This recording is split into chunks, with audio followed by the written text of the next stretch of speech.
You already know, bro. Like, if you truly from the rich, and if you're black, and if you have a certain age, your granddaddy, your grandma, your mama then probably told you a little bit what I'm about to tell you in regards to Parchester Village in Richmond. Shout out to the rich.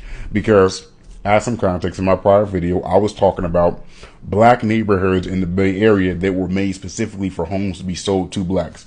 Case in point, Country Club Crest. My brother here commented and was like, hey, bro, want to talk about Parchester Village?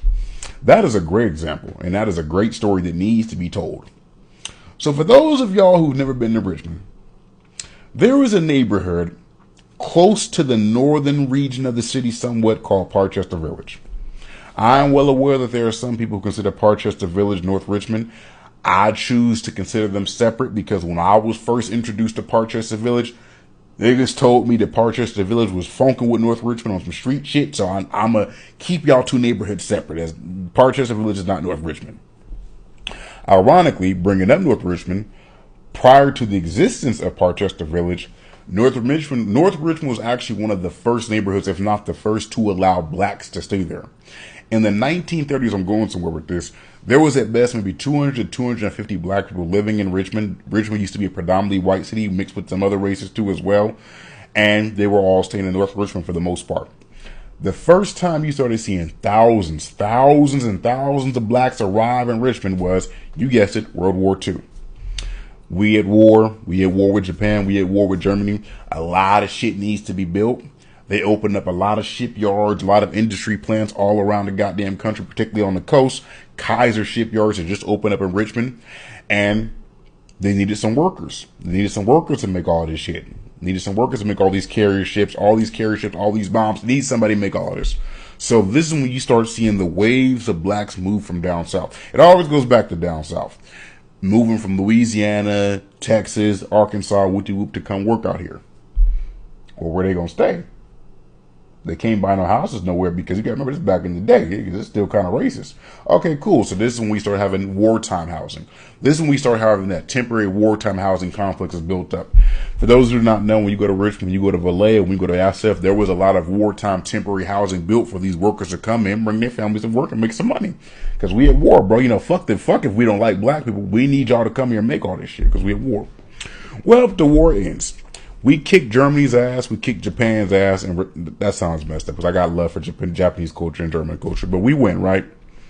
So, rather than allow the housing to stay, the overwhelming majority of these housing projects or wartime housing that they built, they decided to tore down, which left a lot of blacks homeless and with nowhere to go besides going back down south because you gotta remember back in the day, particularly in California, they was not trying to allow blacks to move no fucking where besides North Richmond. There was a reverend, named Reverend Guthrie John Williams in the city of Richmond. Him, together with a lot of other pastors, a few other pastors, were in contact with a city councilman named Amos Hinkley, and I might be pronouncing his name incorrectly, who was up to run again. And they made a deal with him and said, hey, we're going to try to get as much of our community to support you and vote for you as possible. In return, I want you to please link us up with somebody or a developer who is open to building homes, who's open to providing housing for black people. So he stood by his promise. Now, did Amos get elected for city council again? No, he did not get reelected. But he still did link them up with a man named Fred Parr. Fred Parr happened to be a real estate developer who had a lot of land in that northern western region where Parchester Village was soon to be built. I'm going somewhere with this. So in the conversations with them, talked to the reverends, shit was cool. Linked up with them, linked up with another man named Tim something. It was named Flat Roof Tim, I forgot his name. It's the guy he's known for his flat roof style of building homes. But this led to the building of Parchester Village. Parchester comes from his name, Fred Parr. The streets that you have in that neighborhood, like Williams and Wooty Whoop, are actual names of the pastors that participated in the campaigning for this neighborhood to be built. That is a neighborhood that fascinates me because it has went through a lot. In the 1950s, I was reading about how back in the day, they actually had to politically campaign and sue the city, sue the city of Richmond for allowing their kids to actually attend Richmond public school system. They actually had to sue for that shit. They had to press for them to get street lights. They went through a lot. I know Parchester Village is going through a lot right now, like any neighborhood right now, honestly, in Richmond right now. But that history needs to be told. That history does need to be told.